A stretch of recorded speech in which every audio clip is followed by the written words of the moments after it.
This will be just another core workout. I just called it 2, no particular reason. This one's obviously better to do on a soft floor, so I'm using some carpet here. I'm going to go 10 reps, I think, for everything here. I'm just going with standard crunches. I typically do those first. I find they're a nice little sort of warm up to my core.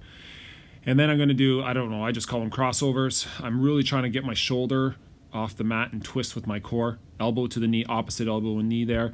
If I had a little more hip flexibility, it'd be a little more of a better workout in terms of range of motion. That gives a nice view there.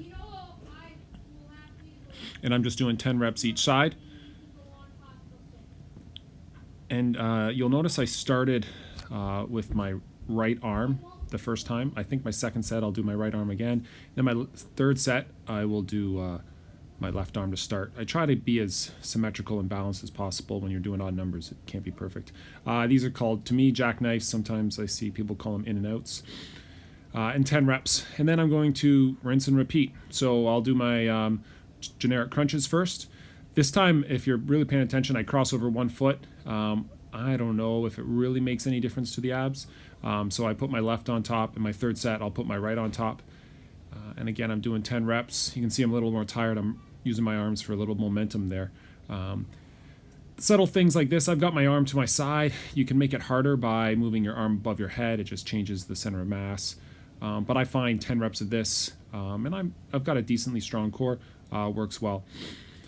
The other thing is, so traditional crunches sort of work your rectus abdominis. These are working your obliques, so the side a little bit. So I try to do